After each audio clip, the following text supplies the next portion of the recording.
I'm here to find out more about the Hashtags and Healthcare online resource for social media. And I'm here with Sam McCarthy, who is the lead SALT, who helped put together this resource. So Sam, why should I be looking at your website?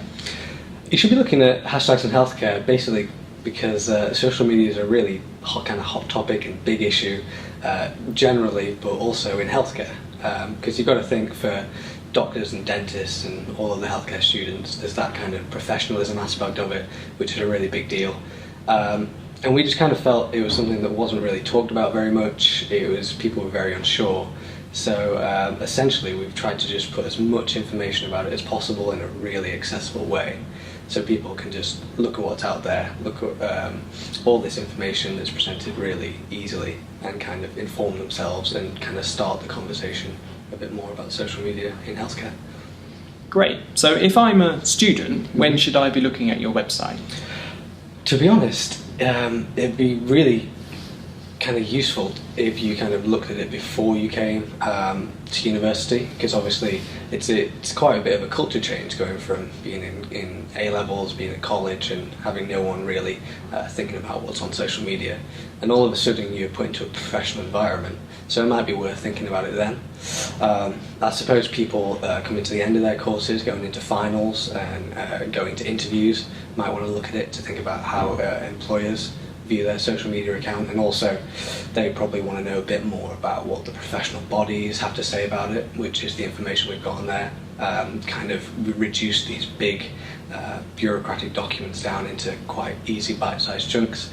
And I suppose as you're going through your course, whether you're seeing patients or whether you're not, it's something that's really a valuable skill that you may not get from your course at the minute, and it could affect your career both positively and negatively, so it's well worth kind of looking at and seeing if there's anything there that you can improve on. Great. Can you expand a bit more about what is on the website? Yeah, so we've kind of tried to make it as interactive as possible, so it's not just like blocks of text and just Word documents. We've made 4 little adverts which are quite fun to make, that kind of try and get a few key points across, while also kind of directing you through the website. Like I said before, we've got some of what the professional bodies have to say on social media.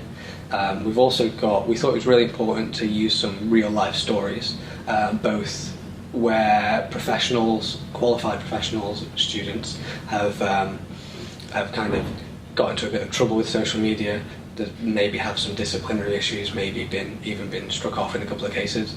But we also wanted to give some examples of students, graduates and professionals that use social media in a really positive way, that you don't have to be scared of it. They use it to do their jobs better, they use it to improve their learning, and they use it to ultimately treat patients better and do a better job.